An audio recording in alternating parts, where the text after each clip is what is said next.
H-bomb. H-bomb is coming. This is another milestone in setting up and demonstrating to the youth of this country how elections are being rigged.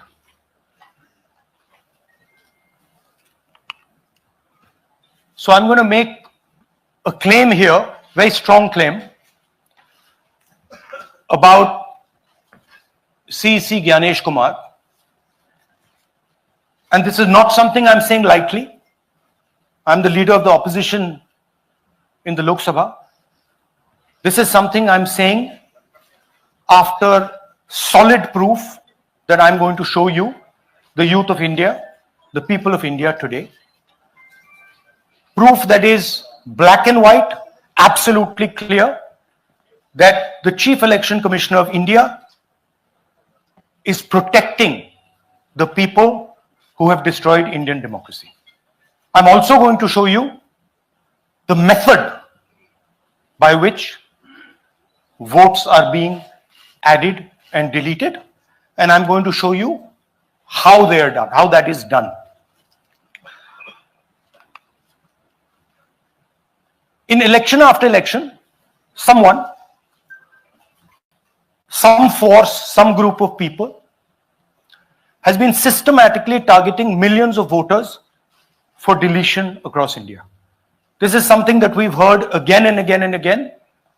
Different communities, mainly communities that are voting for the opposition, Dalits, Adivasis, minorities, OBCs, are specifically targeted.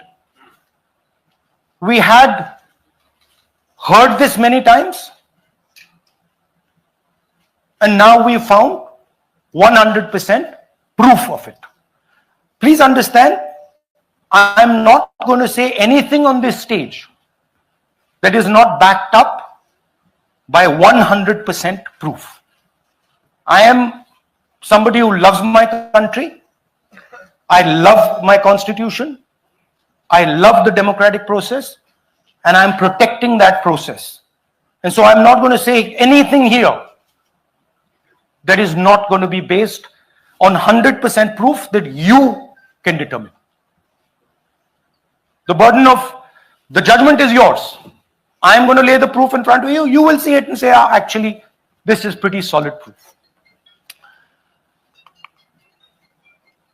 Aland is constituency in Karnataka. 6,018 votes. Somebody tried to delete 6,018 votes. We don't know the total number of votes that were deleted in Anand in the 23 election. They are much higher than 6,018, but somebody got caught deleting 6,018 votes. And it was caught, like most crimes, by a coincidence. What happened was, the booth level officer there noticed that her uncle's vote was deleted. And so she checked who deleted her uncle's vote, and she found that it was a neighbor. पड़ोसी ने uncle का vote delete किया था. उसने जाके पड़ोसी से पूछा कि आपने मेरे अंकल का वोट क्यों डिलीट किया. पड़ोसी ने कहा, मैं तो जानता ही नहीं, मैंने तो कुछ वोट डिलीट ही नहीं किया. Neither did the person deleting the vote know, nor did the person whose vote was deleted know. Some other force hijacked the process and deleted the vote. And as luck would have it, got caught. What does the operation look like? In Anand, 6,018 applications were filed, impersonating voters.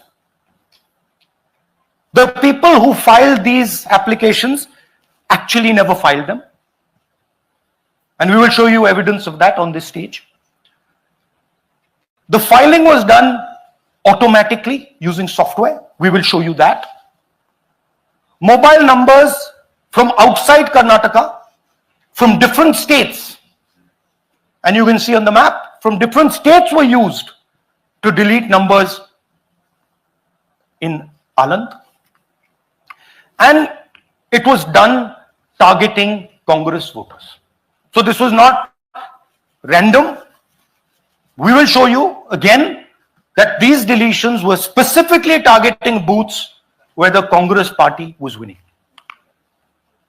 Here is example number one, lady called Godabai. Someone created fake logins, deleted 12 voters, attempted to delete because then this was stopped. Godabai, of course, has no idea. Can you show us what Godabai has to say about this? Election time ಈಗ ನಾ ಅರ್ಜಿ ಹಾಕಿಲ್ಲ, ನನಗೆ ಅದಕ್ಕೆ ಸಂಬಂಧ ಇಲ್ಲ, ಅದು ಯಾರು ಹೊಟ್ಟಿ ಕಿಚ್ಚಿ ಯಾರು ಏನ ಹಾಕ್ಯಾರ ಅನ್ನೋದು ನನಗೆ ಗೊತ್ತಾಗಿಲ್ಲ. So she has no idea. These were the cell phone numbers that were used to delete these people. These are not from Karnataka.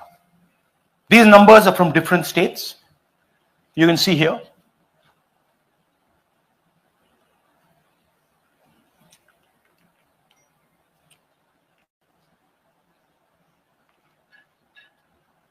So the question is, whose numbers are these? How were they operated? Where were they operated from? Who generated the OTPs to disturb the process? Now, these are questions that arise out of this. Here's example 2, Suryakant.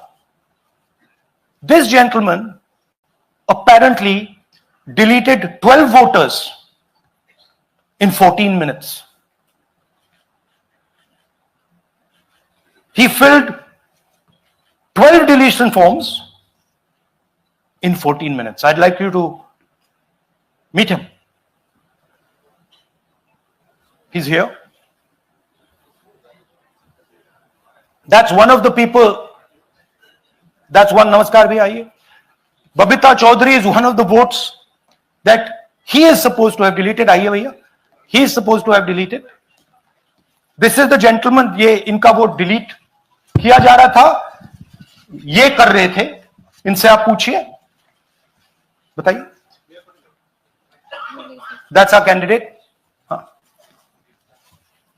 Kannada में बोलिए. ನನ್ನ ಹೆಸರು ಸೂರ್ಯಕಾಂತ್ ಗೋವಿನ. ನಾನು ಸರ್ಸಂಬ ಗ್ರಾಮದಲ್ಲಿ ನನಗೆ knowledge ಕೇಳದೆ ನನ್ನ ಹೆಸರು ಮೇಲೆ 9 ಜನರ ಲಿಸ್ಟನ್ನು ಡಿಲೀಟ್ ಮಾಡಿದ್ದಾರೆ. ಅದು ಯಾಕಂತ ಇವರು ನನಗೆ ಬಂದು ಕೇಳಿದರು, ನಮ್ಮ ಹೆಸರು ನೀವು ಯಾಕೆ ಡಿಲೀಟ್ ಮಾಡಿದ್ರಿ ಅಂತ. ಅದಕ್ಕೆ ನಾನು ನಮ್ಮ ಸಾಹೇಬ್ರಿಗೆ ಹೇಳಿದೆ, ನಾನು ಡಿಲೀಟ್ ಯಾರಿಗೂ ಮಾಡಿಲ್ಲ, ಅಪ್ಲಿಕೇಶನ್ ಕೊಟ್ಟಿಲ್ಲ, ಆದರೂ ಡಿಲೀಟ್ ಆಗ್ಯದ, ಅದು ನೋಡ್ರಿ ಅಂತ. ಹಾಗಾಗಿ ತಹಶೀಲ್ದಾರ್ಗೆ ಹೋಗಿ ಕಂಪ್ಲೇಂಟ್ ಕೊಟ್ವಿ. ಮತ್ತೆ ಕಮಿಷನರ್ ಇದು ನಮ್ಮ ಜಿಲ್ಲಾ ಎಲೆಕ್ಷನ್ ಒಂದು ಇದಕ್ಕೆ ಕಂಪ್ಲೇಂಟ್ ಕೊಟ್ವಿ. ನನ್ನ ಹೆಸರು ಮೇಲೆ 12 ಜನರದು डिलीट ಮಾಡಿದ್ದು ನಿಜ ಇರ್ತದೆ. थोड़ा ट्रांसलेट कर लीजिए. मेरे नाम पे 12 लोगों का नाम डिलीट किया गया है. हालांकि मुझे मालूम नहीं, मैं कभी किसी को मैसेज भेजा भी नहीं, मैं बुलाया भी नहीं. ये बबीता आके पूछने से पता चला कि मैंने मेरे फोन से ऐसा मैसेज दिया, लेकिन असल में मैंने किसी को भी मैसेज नहीं किया. आप कुछ कहेंगे? नहीं, ठीक है. Thank you. Thank you. Third example, Nagaraj. 2 applications filed and submitted in 36 seconds. Please try and fill these forms and see how long it takes you. Try and fill. And I ask the youth of India, try it. Try and fill the form, 2 forms in 36 seconds. You'll see the answer to this question. Notice also what time this gentleman fills the form. For some reason, he gets up at 4:07 in the morning and suddenly fills 2 forms in 38 seconds.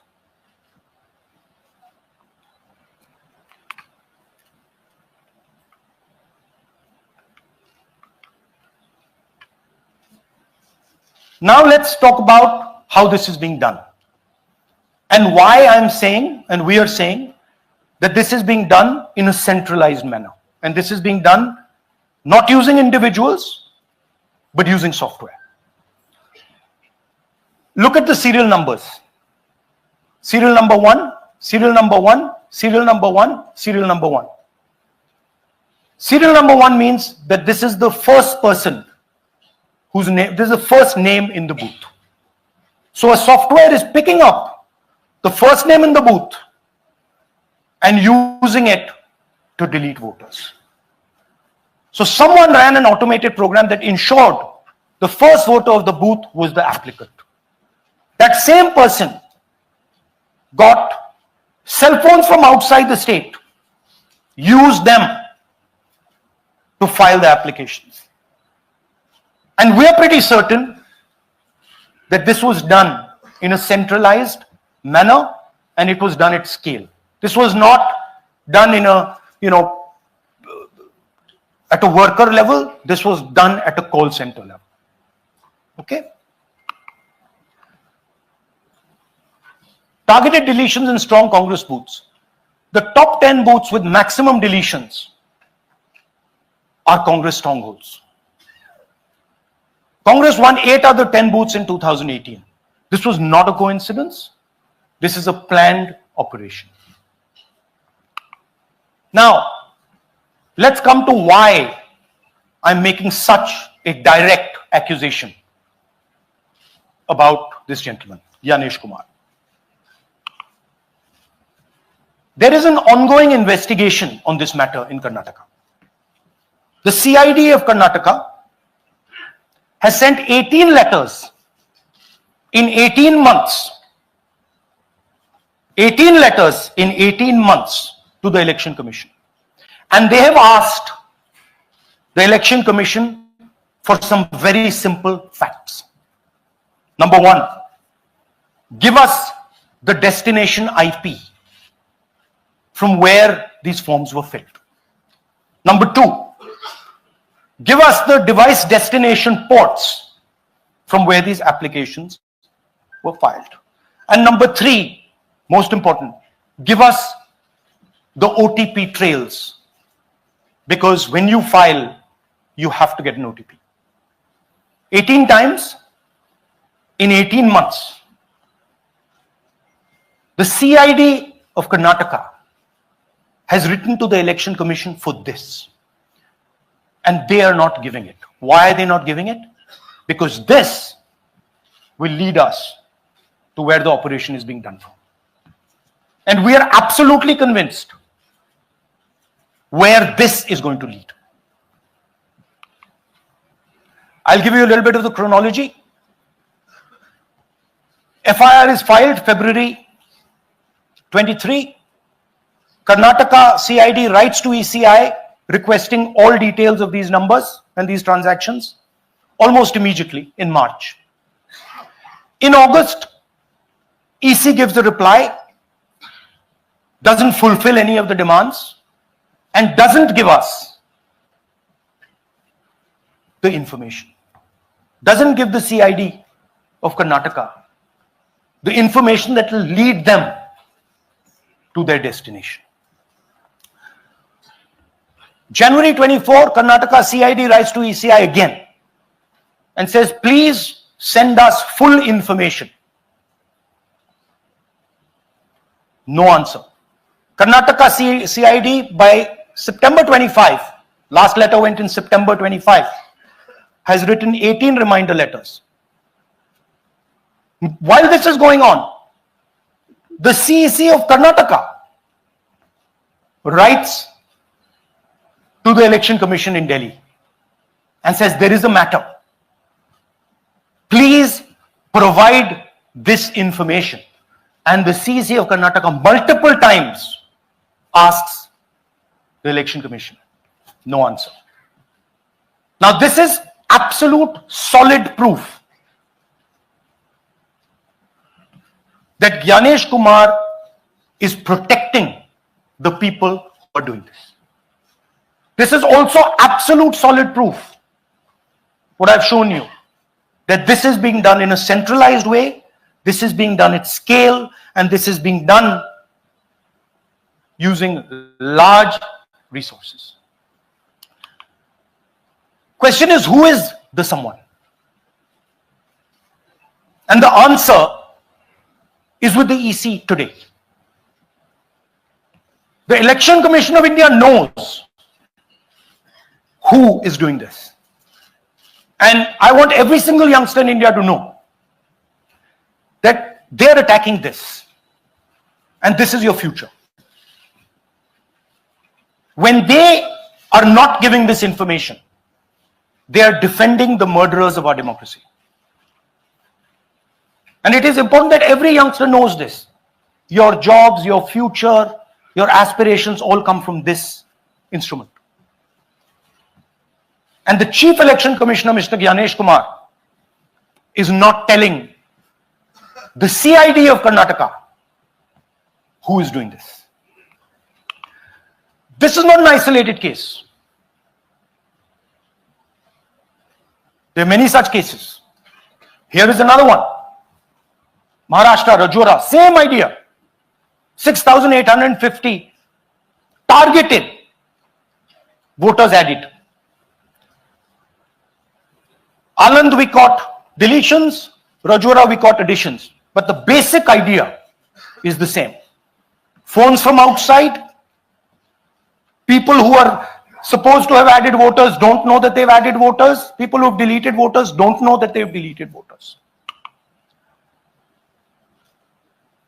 You can see, you might remember that, those names there, JW, JW, JW, JW from the last presentation. Same model. So it's the same system that is doing this. It's doing it in Karnataka, it's doing it in Maharashtra, it's done it in Haryana, it's done it in UP, and we have proof of all of it.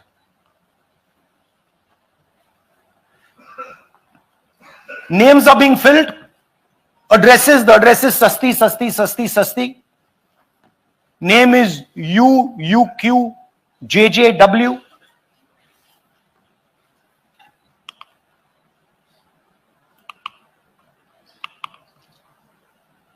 So, what are we saying here? That the Chief Election Commissioner of India, Gyanesh Kumar, needs to stop protecting the people who are destroying Indian democracy. We have given you 100% bulletproof proof here. It cannot be doubted. You have seen it with your own eyes. Right? EC has to release this data of these phones, these OTPs, within a week. Otherwise, we will know for sure that Gyanesh Kumar is protecting the people who are destroying and attacking the constitution. Thank you. धन्यवाद पीठ हिंदी में बोले? हिंदी कर नहीं, reverse कर दीजिए, पूरा हिंदी में बोल देता हूं, पूरा हिंदी में। देखिए, ये एच बॉम्ब तो नहीं है, एच बॉम्ब आ रहा है, हाइड्रोजन बॉम्ब आ रहा है। ये एक और उदाहरण है वोट चोरी का। पिछली बार मैंने आपको एडिशंस के बारे में बताया था, ये हम आपको डिलीशंस के बारे में दिखा रहे हैं, और सबूत के साथ हम आपको दिखाएंगे कि ये जो डिलीशंस हुए हैं ये सेंट्रलाइज तरीके से कॉल सेंटर के प्रयोग करके, सॉफ्टवेयर के प्रयोग करके किए गए हैं।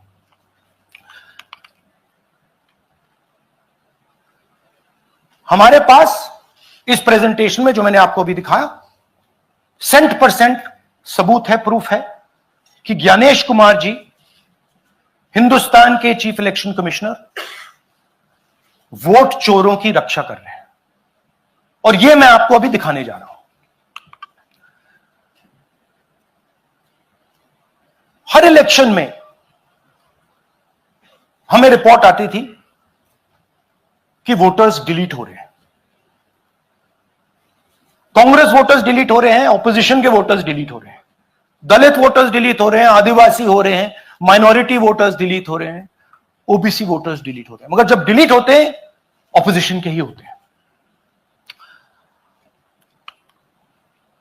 कर्नाटक में आलंद कंस्टिट्यूएंसी है, यहां पे चोरी पकड़ ली, कोइंसिडेंस से पकड़ी। वहां की जो बीएलओ थी उसने देखा कि उसके रिश्तेदार को डिलीट कर दिया गया था। जैसे चोरी पकड़ी जाती है, कोई छोटी सी गलती हो जाती है, हाथ आ जाती है। आलंद में 6018 वोटर्स डिलीट हुए, उसमें से इनकी रिश्तेदार थे। उन्होंने पता लगाया कि मेरे रिश्तेदार को डिलीट किसने किया। पता लगा कि पड़ोसी ने रिश्तेदार को डिलीट किया। बीएलओ ने जाके पड़ोसी से पूछा कि भाई आपने मेरे रिश्तेदार को क्यों डिलीट किया? पड़ोसी ने कहा मैंने तो नहीं किया। बीएलओ सस्पिशियस हो गई, शक पड़ा, उसने प्रोसेस चालू कर दी।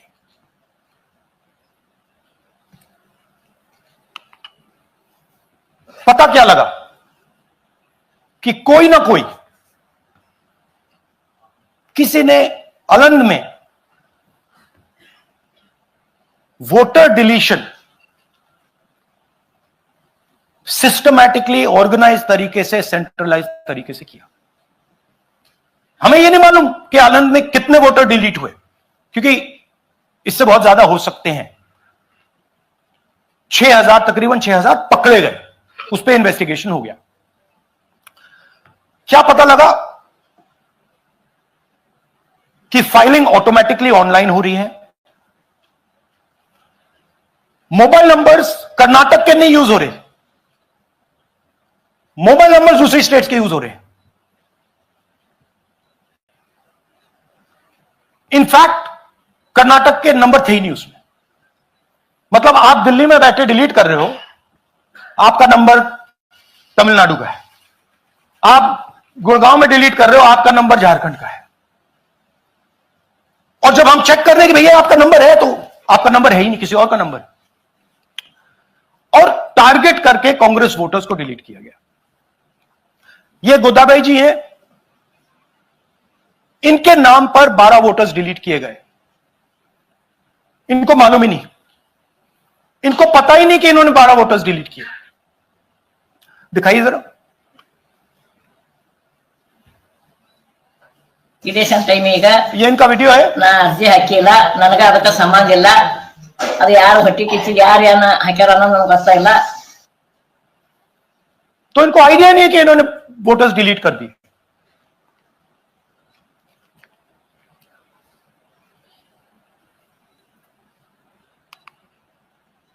ये सारे के सारे जो नंबर्स हैं, ये कर्नाटक के नंबर्स नहीं है, ये अलग अलग स्टेट्स के नंबर्स हैं। और इन नंबर्स को आप फोन करके देखिए, रिप्लाई नहीं आता है।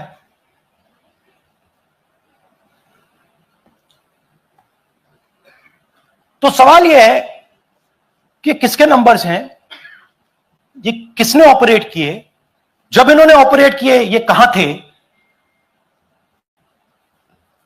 आईपी एड्रेस क्या था, ओटीपी कैसे जनरेट हुआ, कहां गया, यह सवाल है। यह दूसरा उदाहरण, सूर्यकांत जी जो अभी स्टेज पे आए थे, इन्होंने 12 वोटर्स को 14 मिनट में डिलीट कर दिया। आप फॉर्म भरने की कोशिश कीजिए, डिलीशन फॉर्म भरने की कोशिश कीजिए, देखिए। और जब हमने इनसे पूछा कि भैया आपने ये कैसे किया, वो कहते हैं मैंने तो नहीं किया, मैं तो जानता ही नहीं हूं।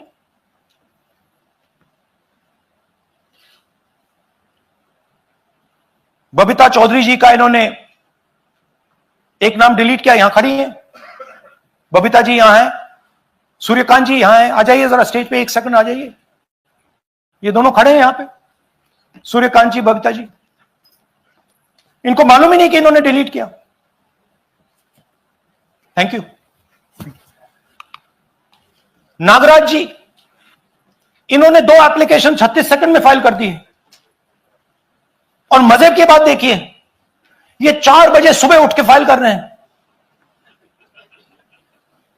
पता नहीं क्या हुआ, 4 बजे सुबह कहा कि भैया मैं 2 वोटर को डिलीट करूंगा, और कितने 36 सेकंड में डिलीट करके फिर सो गए।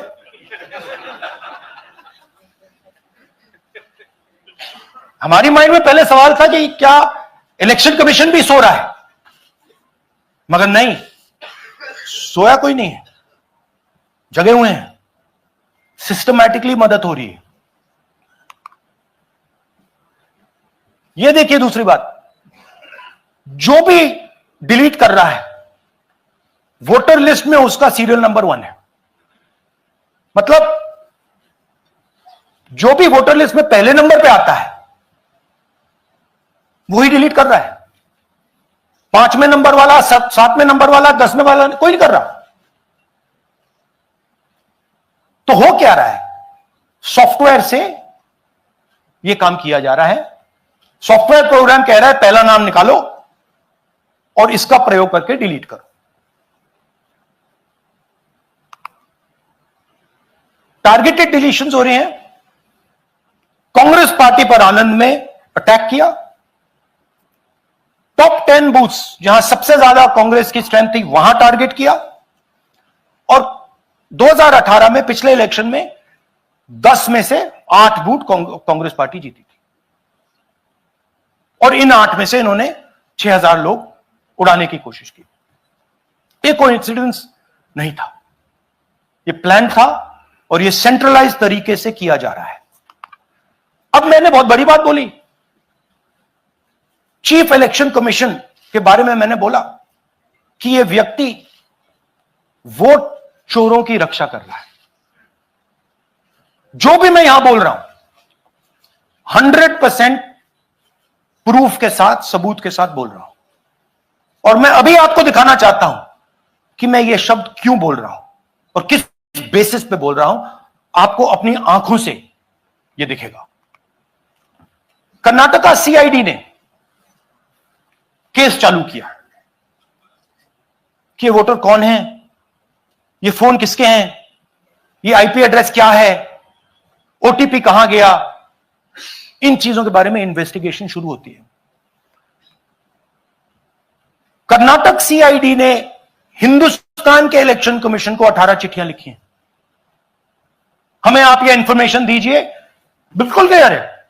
डेस्टिनेशन आईपी दीजिए, डिवाइस डेस्टिनेशन पोर्ट दीजिए, ओटीपी ट्रेल दीजिए, फोन नंबर्स दीजिए, फोन नंबर्स के मालिकों के नाम दीजिए।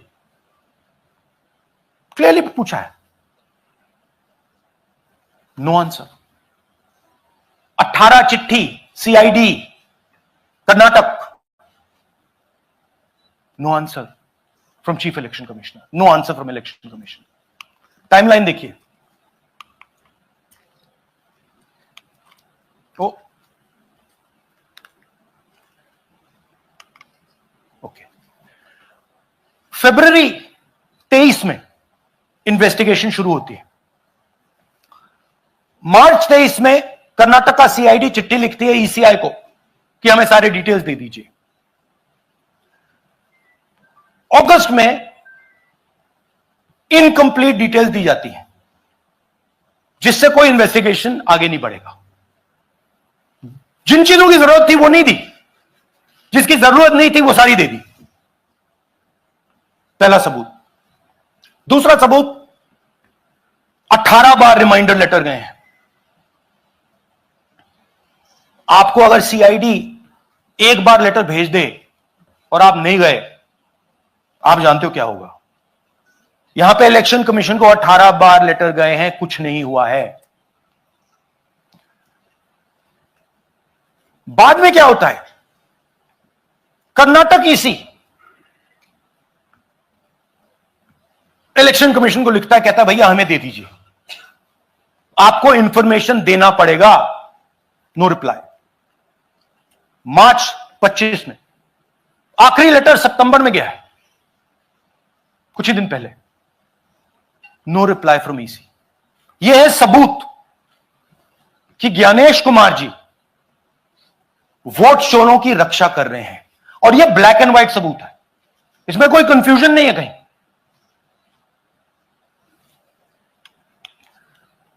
तो सवाल उठता है, ये है कौन जो सेंट्रलाइज तरीके से कॉल सेंटर के प्रयोग से, सॉफ्टवेयर से अलग अलग प्रदेशों में वोट डिलीट कर रहे हैं, ऐड कर रहे हैं? इलेक्शन कमीशन जानता है, ज्ञानेश कुमार जी जानते हैं। अच्छा, ये सिर्फ आनंद में नहीं हुआ, ये अलग अलग कंस्टिट्यूएंसीज में हुआ है। आनंद में लीगल प्रोसेस चालू हो गई, पकड़ लिया। यहां महाराष्ट्र में उसी मोडस ऑपरेंडी से, उसी सिस्टम से यहां पे वोट ऐड हुए हैं। आनंद में डिलीट, रजौरा में एडिशन, 6850। आपको याद होगा पिछले प्रेजेंटेशन में मैंने आपको नाम दिखाए थे, ये देखिए वही नाम यहां है। वही सिस्टम महाराष्ट्र में चल रहा है जो कर्नाटक में चल रहा था। नाम वैसे ही है, जेडब्ल्यू जेडब्ल्यू जेडब्ल्यू, पता वैसा है, जेडब्ल्यू जेडब्ल्यू, नाम यू ऐसे किसी ने टाइप करके लगा दिया। तो जो ये काम कर रहा है, ये उत्तर प्रदेश में, हरियाणा में, बिहार में, कर्नाटक में, महाराष्ट्र में वही कर रहा है।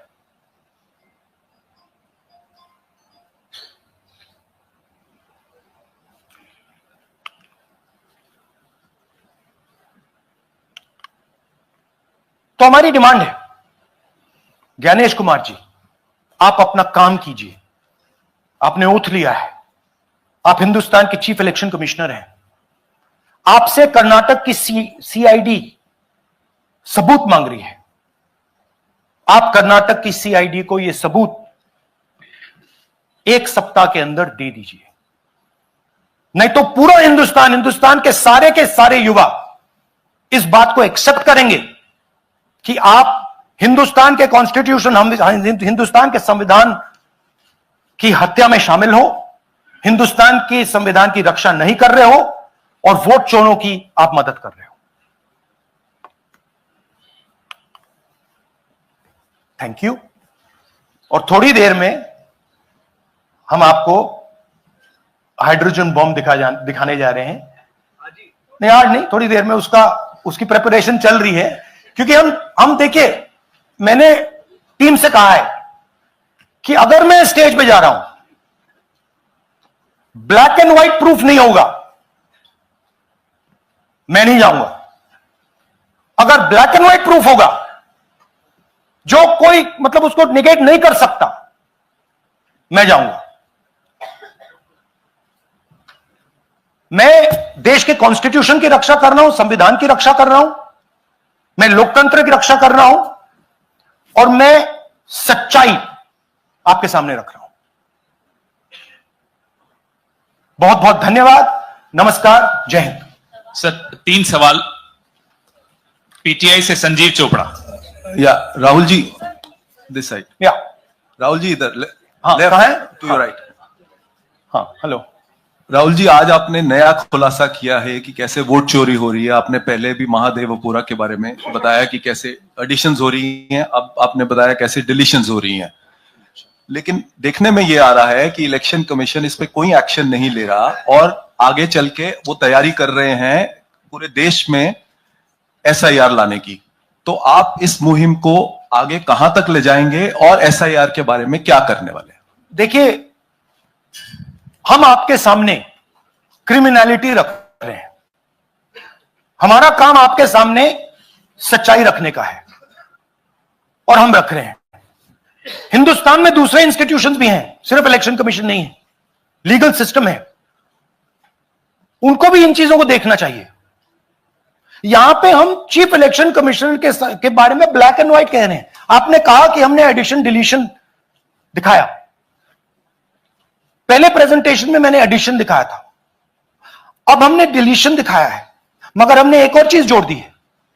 एडिशन और डिलीशन का सिस्टम, उसका स्ट्रक्चर, उसका तरीका, और हमने यह दिखाया है कि जो डिलीट कर रहा है, जो ऐड कर रहा है, महाराष्ट्र में, कर्नाटक में, यूपी में, वो एक ही आदमी है, एक ही फोर्स है। हमने आपको वो एड्रेसेस दिखाए। Same system is being used in Maharashtra, is being used in Karnataka, is being used in Uttar Pradesh, is being used in Haryana. Same people are doing it. से Siddharth, ANI। Sir, this side, sir. हाँ, Sir, on your left, sir. हाँ, On your left. This side, sir, on your left.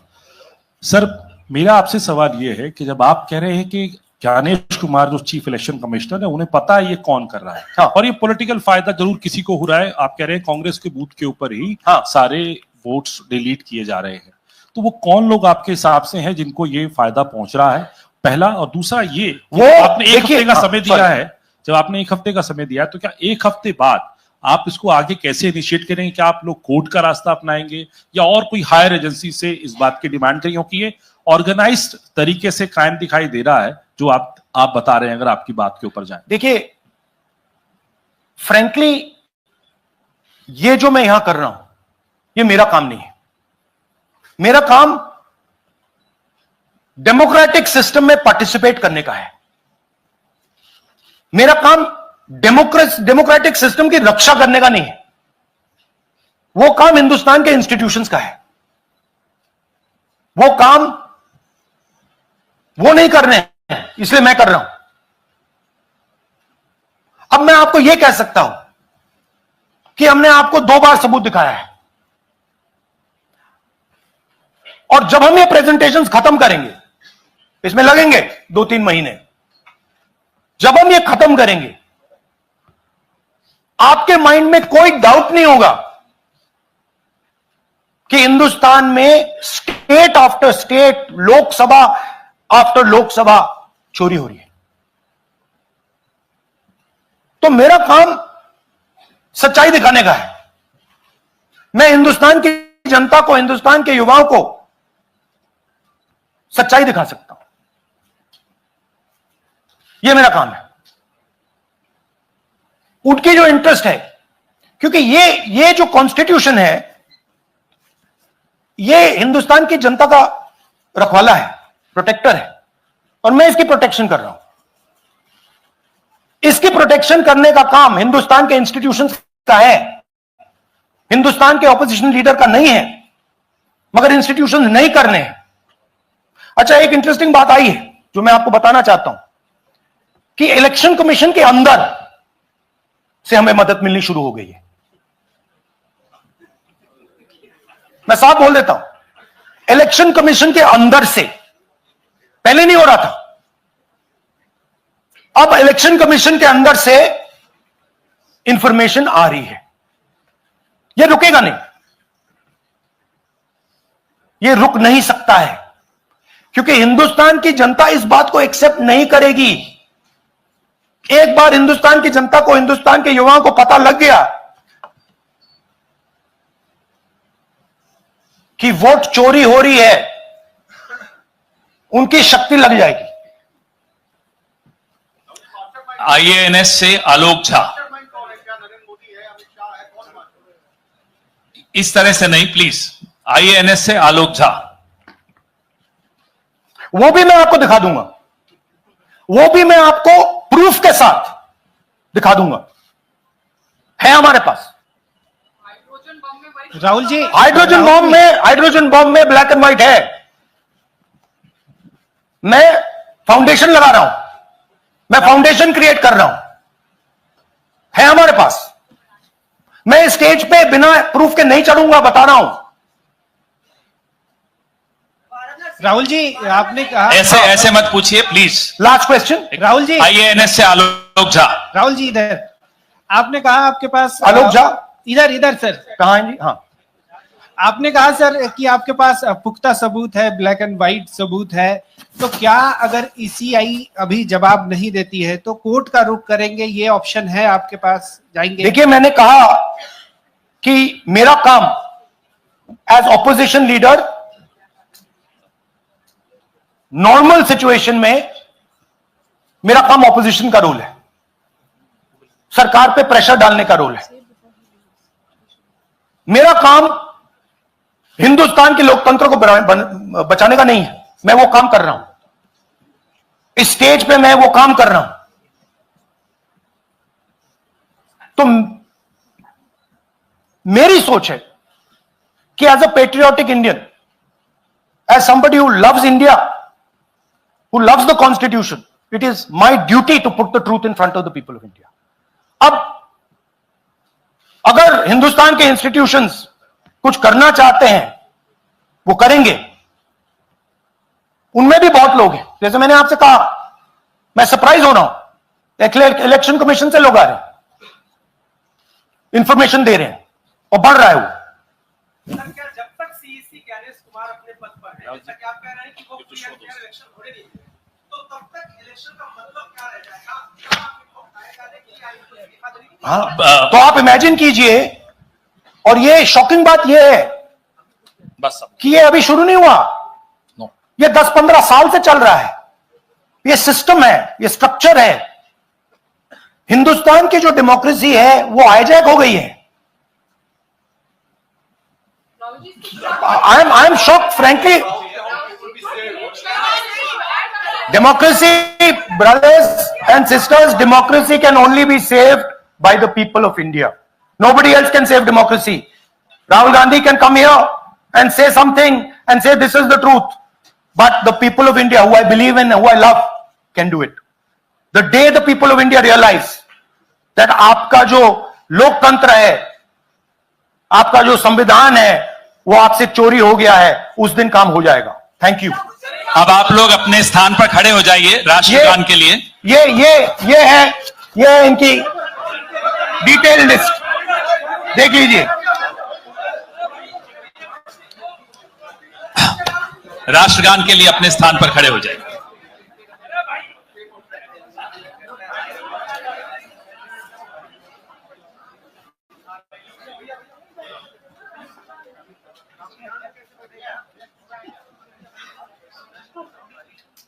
Bharat भाग्य विधाता, पंजाब सिंध गुजरात मराठा, द्राविड उत्कल बंगा, विंध्य हिमाचल यमुना गंगा, उच्चल जलधि तरंगा। तव शुभ नामे जागे, तब शुभ आशीष मांगे, गाहे तब जय गाथा। जन गण मंगलदायक जय हे भारत भाग्य विधाता। जय हे जय हे जय हे जय जय जय जय हे।